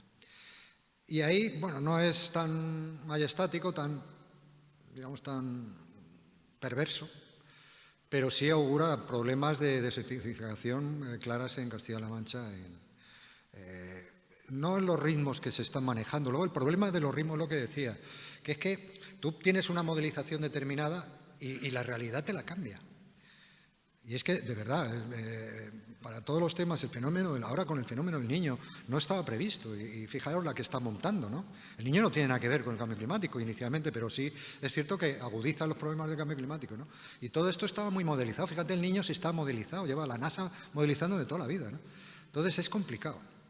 Pero la lógica, mira, los datos, hay un informe el de la FAO que os he comentado, que es interesante porque hace diferentes escenarios de qué va a pasar si sabéis el Acuerdo de París, que habla del 1,5 grados o 2 grados y tal. Entonces hace una adaptación de qué pasaría con 1,5, con 2 y con 3 grados, ¿no? Y la situación es terrible, terrible. Con 3 grados es el norte.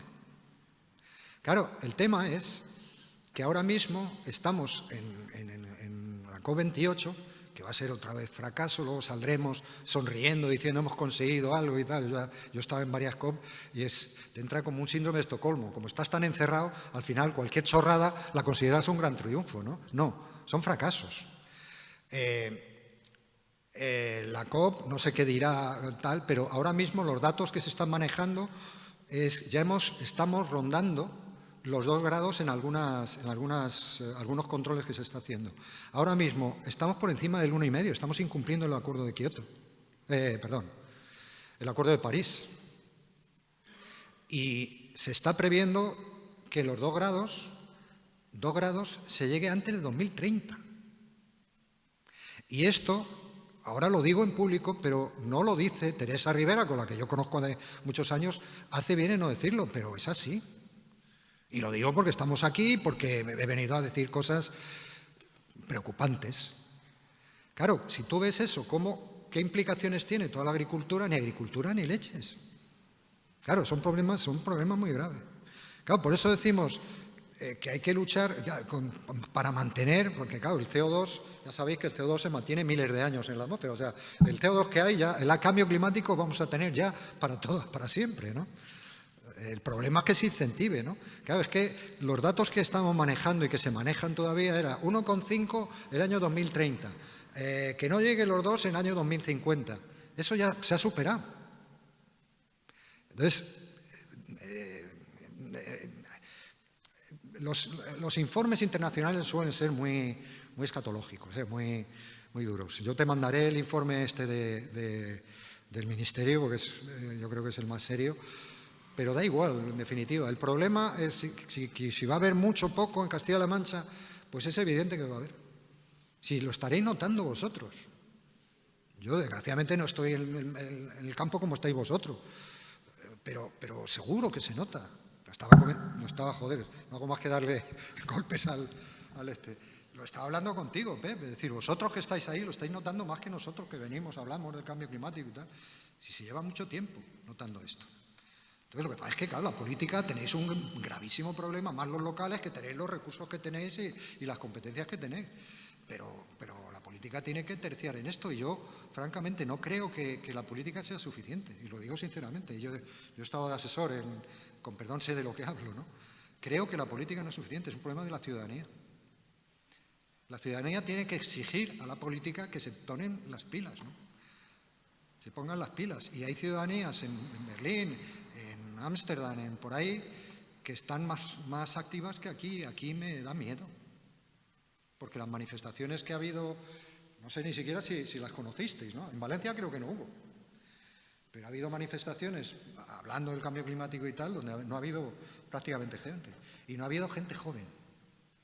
Que eso sí que me acojona mucho. Bueno, perdón. Gracias. A ti. Recuérdame, luego te envío el informe, el correo.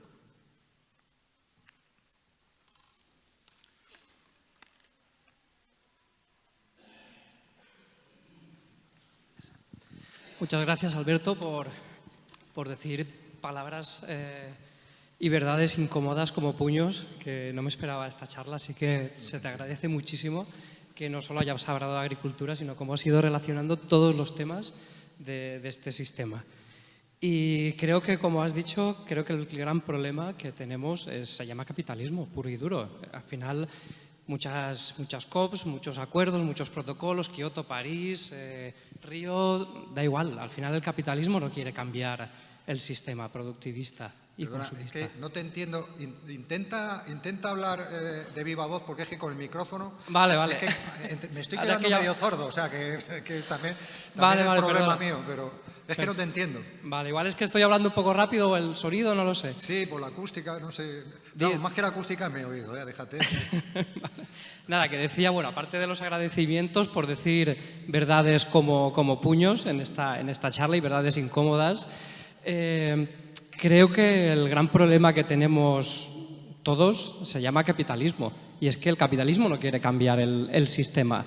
Ya pueden haber COPs, acuerdos, protocolos, Río, Kioto, París, es que da igual. Al final el sistema capitalista no quiere cambiar y lo que se debería hacer, estoy totalmente de acuerdo contigo, es en un decrecentismo partiendo de la base, de la base de la sociedad, porque al final los poderes fácticos no van a cambiar nada, porque no van a perder sus poderes. simplemente quería añadir un puntito a lo que has dicho, y es algo que no se dice casi nunca en las charlas sobre el problema, por centrarme en algún punto, ya que has hablado de muchas cosas, por puntualizar una cosita. Se habla muy poco, tú has dicho algo de macrogranjas, las has dejado caer, pero creo que es un problema mucho más grande, el problema de las macrogranjas y lo que supone el consumo de carne para la humanidad. Todo el tema de la... ¿No me escuchas? Que no te entiendo. El consumo de carne creo que es el gran problema. Ahora mejor. Sí. Que No te voy a- estaba- Creo que el consumo de carne, que tú lo has comentado muy sutilmente, que es el de las macrogranjas, creo que es uno de los grandes problemas de la humanidad y de la sociedad, ¿no? Cada vez consumimos más carne, con lo que eso conlleva para la agricultura, para la ganadería, para la sobreexplotación de acuíferos, para el metano, el 60% del metano que se emite en la ganadería. Exactamente. Hay más Entonces, ganadería, ¿sabes que hay? Te corto porque Sí, es sí, un dato tranquilo. muy cachondo. Hay más ganadería ahora mismo que mamíferos salvajes, incluido el hombre.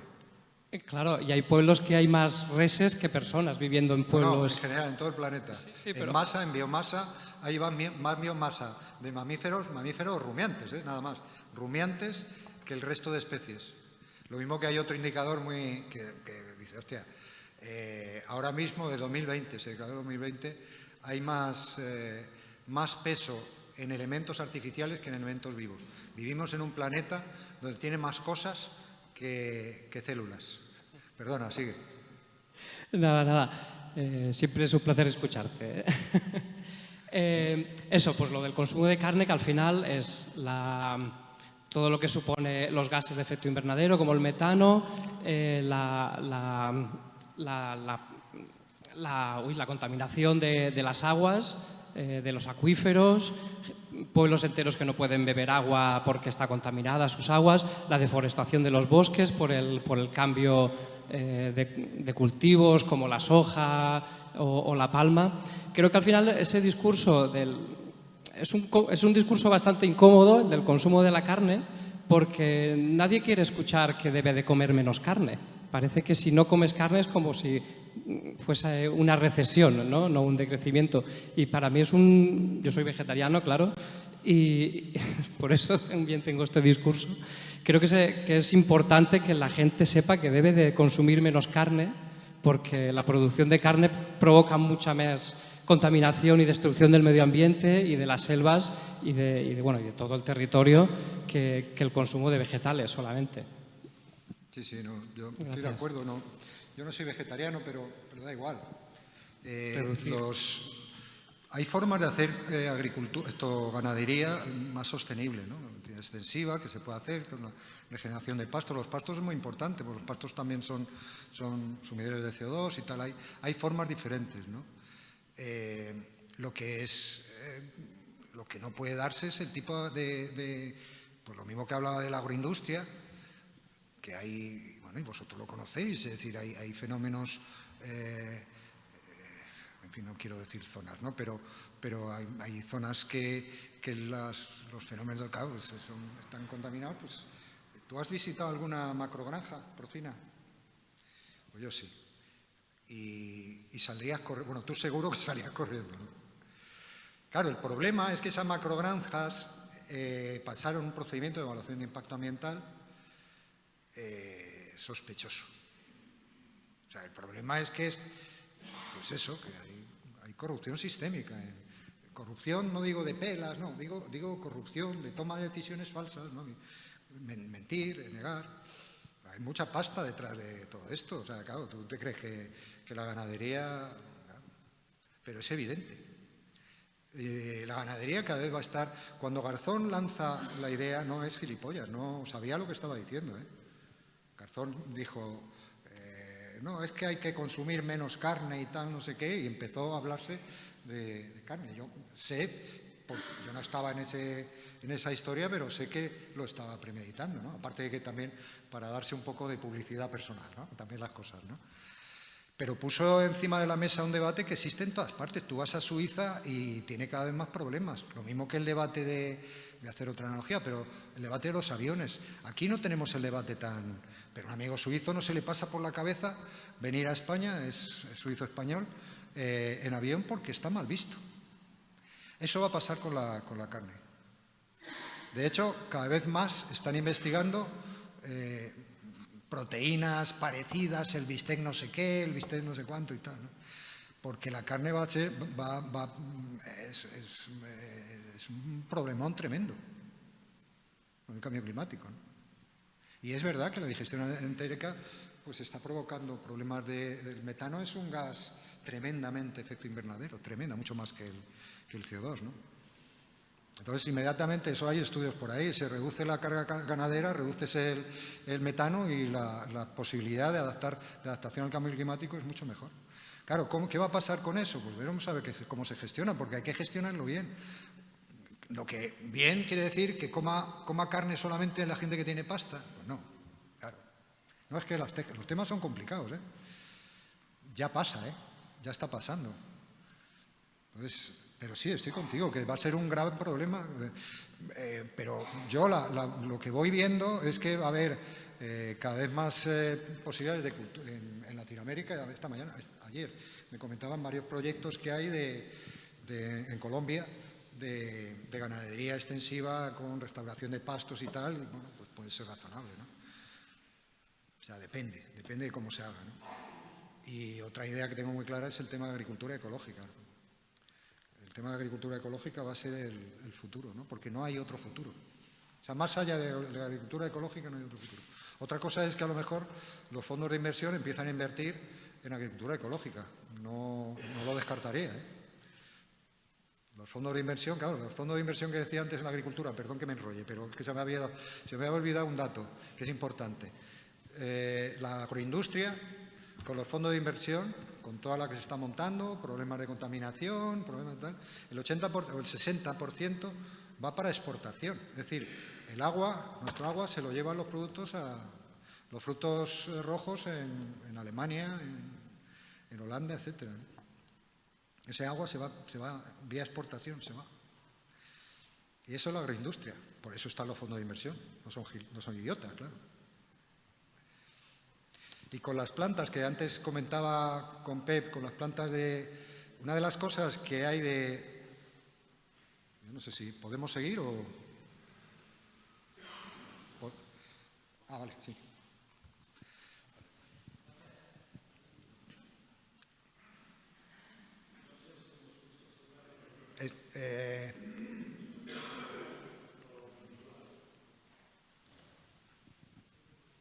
Gracias por sus palabras. Lamento no haber podido escuchar toda su conferencia.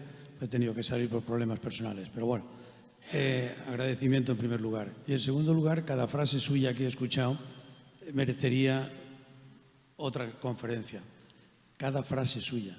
Pero yo, más que a usted, le preguntaría al público, a mis paisanos, qué imagen, qué sensación se llevan, porque lo último que he escuchado era preocupante, que nos preocupa el futuro. Y yo, antes que esperar su contestación, le diría que es consecuencia de esa Agenda 2030, que ya se considera un fracaso y están pensando en la Agenda 2050, y que está siendo la ruina de nuestra agricultura. ¿Está siendo la? Ruina de nuestra agricultura. Esa visión que proclama ese nuevo orden mundial que se llama Agenda 2030 y que la mayoría defienden. La mayoría de estados lo firmaron sin conocerlo, sin entrar en detalles. En resumidas cuentas, es preocupante la agricultura y consecuencia de esa Agenda 2030 es que España quiere que la ley de recuperación de la naturaleza, más de la mitad de nuestro terreno, de nuestro territorio, se recupere, deje de ser cultivable. Es una auténtica barbaridad. Y eso es lo que habría que decir.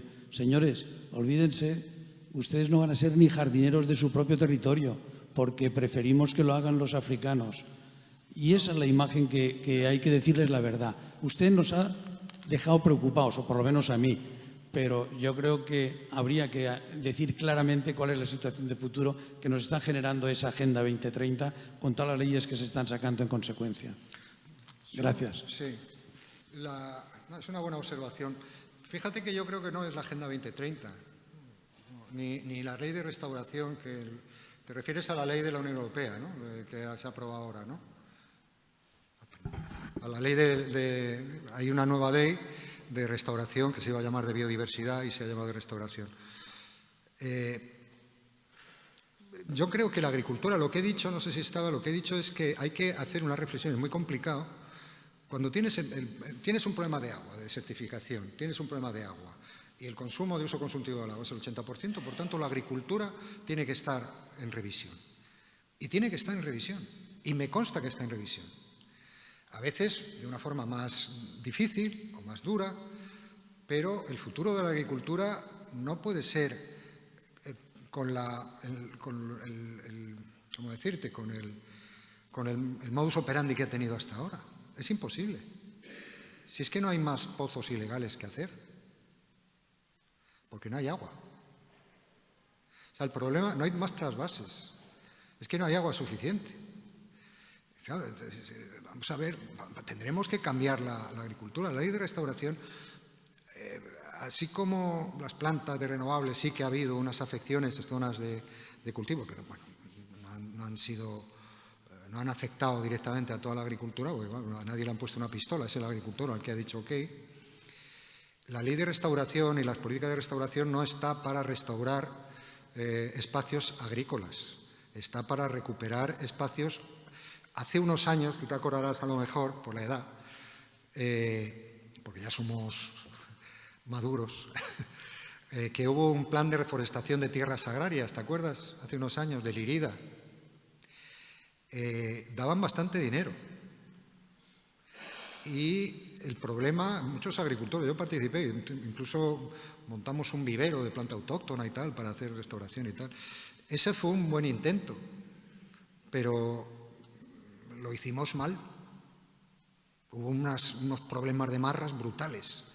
La planta era mala, no gestionaba bien, se industrializó demasiado.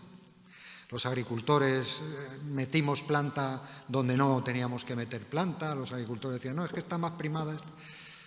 Pero se pudo hacer. No sé si me estoy explicando. O sea, hay cosas que ahora tenemos que rescatar y que entonces las hicimos mal y sabemos más o menos que las hicimos mal, ¿no? Pero yo no creo, la Agenda 2030, no sé realmente, bueno, desarróllalo si quieres, ¿no? Pero no sé si os está haciendo tanto daño, porque es que yo creo que es inane. Y el problema que tiene es que es inane.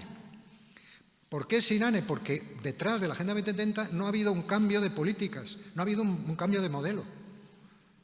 O sea, nosotros no podemos estar con lo que decía antes, con el productivismo encima de la cabeza, que tenemos que cambiar de mentalidad. Para nosotros va a ser muy difícil, lo que somos un poco mayores.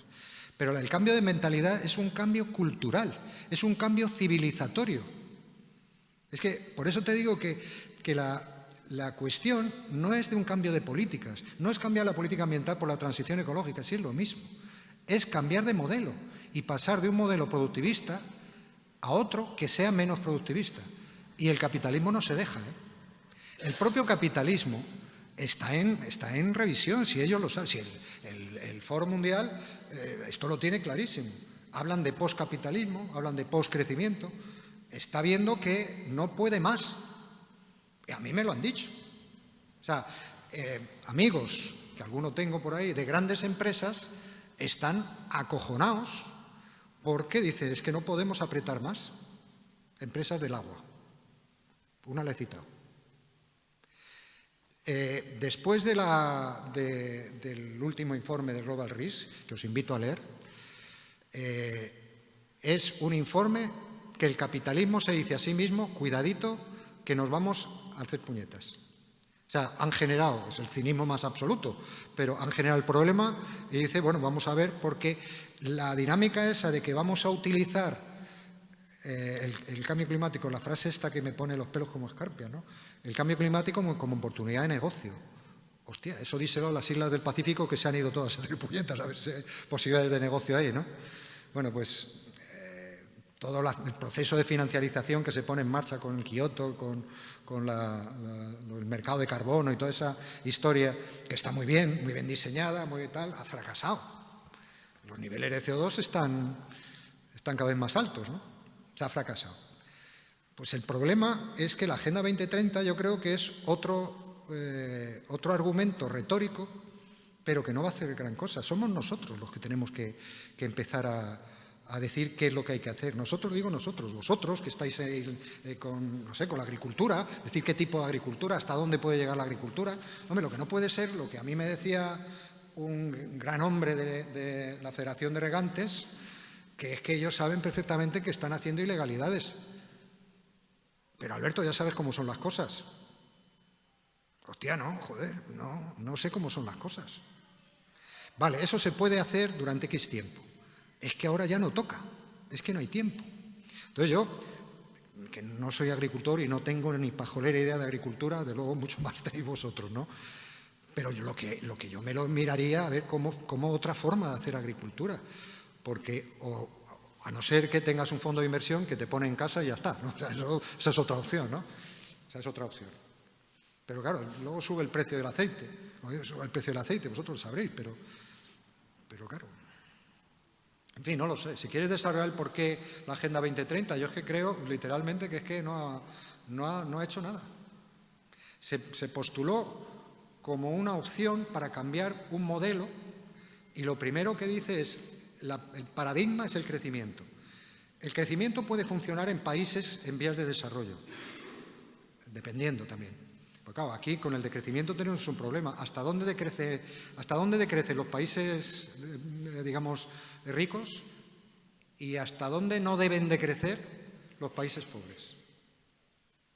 Porque claro, dice, bueno, no puedes exigir que Afganistán haga políticas de decrecimiento, sería una barbaridad, ¿no? Pero ¿hasta qué punto Afganistán tiene que llevar las políticas de crecimiento? Bueno, pues todo eso hay que revisarlo, ¿no?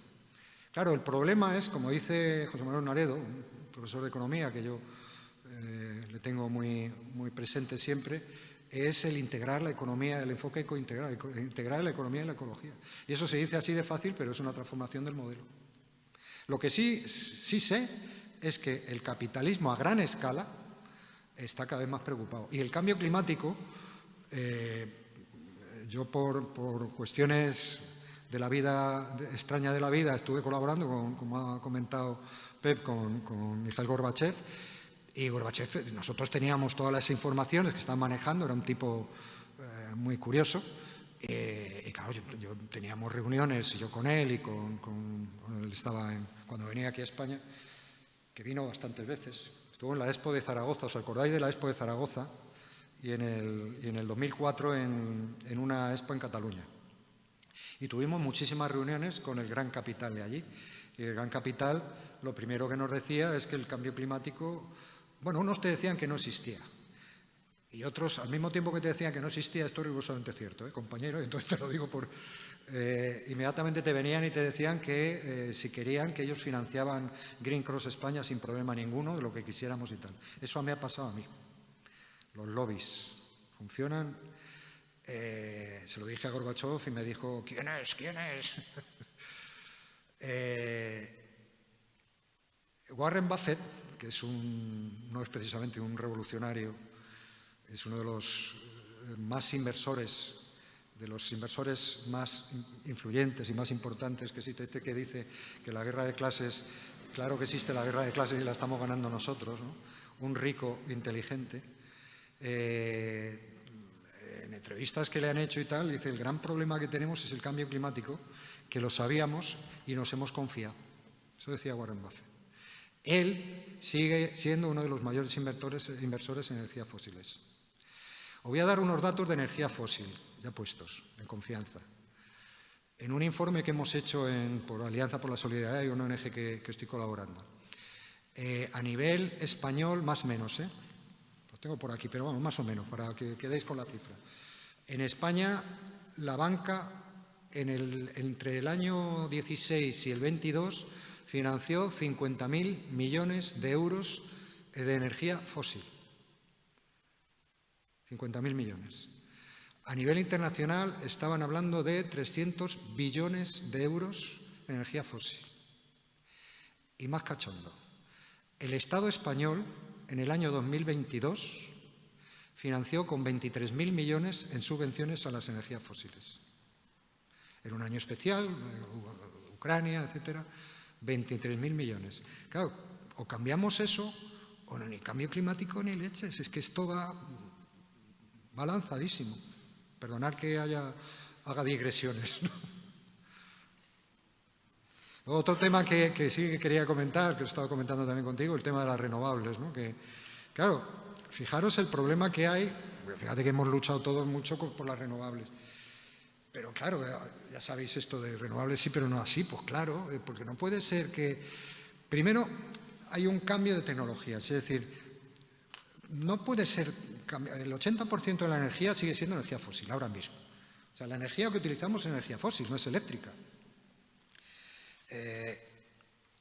Por tanto, transformar todo eso, hay artículos por ahí, o sea que es imposible. Y menos en los años que se está manejando esto, 2030 y tal, es imposible. No es posible. La energía renovable, bendita sea, depende de cómo y para qué. Porque hay un grave problema que hace 2 años empezó a asomar un poco la gaita diciendo, hostia, esto a ver cómo va, porque no sabíamos tampoco las dependencias de materiales que dependen. Ya no solamente dependen de energía fósil, porque la construcción de los aerogeneradores y tal se hace con energía fósil. Por eso hay un problema ahora, hay más energía renovable que nunca, sigue habiendo energía fósil porque se está consumiendo cada vez más energía. La energía renovable no ha sustituido el consumo de energía fósil, por mucho que se diga, el consumo ha subido, el consumo energético. Claro, aquí el problema que tenemos con la energía renovable, que a lo mejor no es tanto como dicen algunos exégetas del asunto, ¿no? Como Pepa conoce, pero sí es cierto que es difícil de mantener una dinámica de generación de energías renovables cuando hay un problema de litio, hay un problema de metales, hay un problema de cobre, el cobre ha subido, de cobalto, wolframio y de tierras raras. Tierras raras que son raras porque son escasísimas y que no sabíamos, son todas las que salen en los diccionarios, pues esas, el disprosio, el neodimio, el tántalo, todo ese tipo de materiales, el 80% están en China, por cierto. Entonces, claro, hay una dependencia de las renovables y de los aparatos que nos hacen libres, los teléfonos móviles, tremendas. Entonces, claro, las renovables tienen un grave problema con eso, con la sustitución. Y luego el dónde se ponen, que efectivamente, no sé si aquí habéis tenido problemas porque se ha planificado mal, yo creo que se ha planificado mal la ubicación de renovables, ¿no?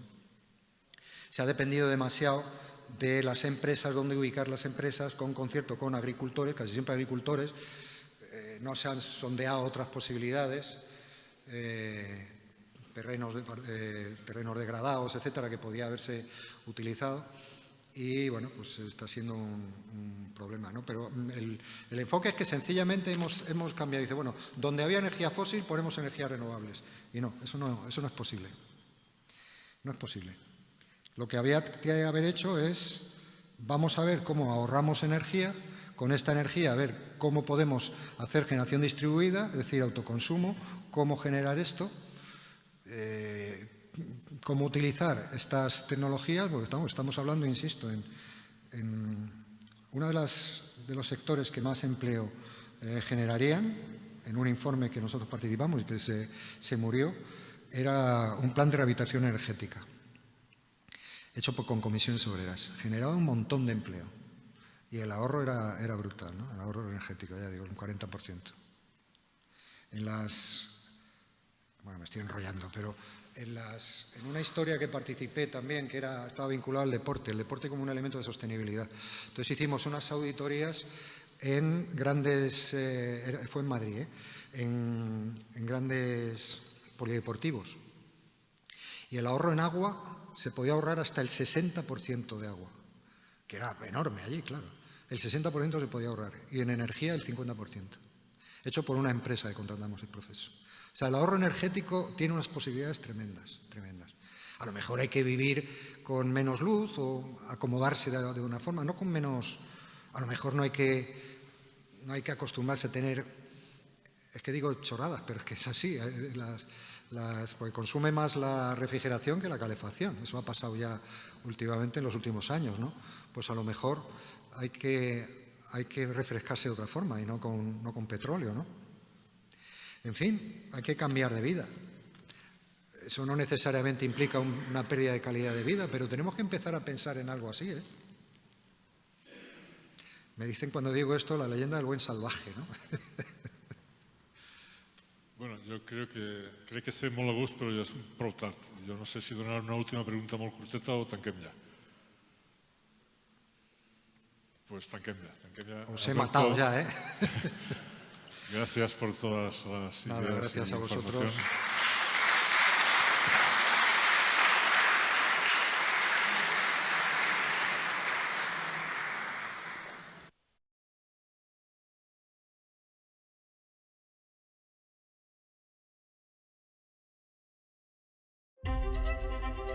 Per tu, que t'alçaves cada dia quan el sol encara dormia. Per tu, que vas donar treball quan la crisi li va llevar als altres. Per tu, que et vas fer un lloc en un ofici en el qual et deien que no encaixaves. Per tu, perquè ningú t'ha de dir el que és passar fred i calor. Per tu, que corries del magatzem a casa i de casa al magatzem per a cuidar a la família. Per tu, que sempre vas portar un sou digne a casa. Per tots vosaltres, que haveu cuidat de la nostra terra i la nostra tradició. Tornem.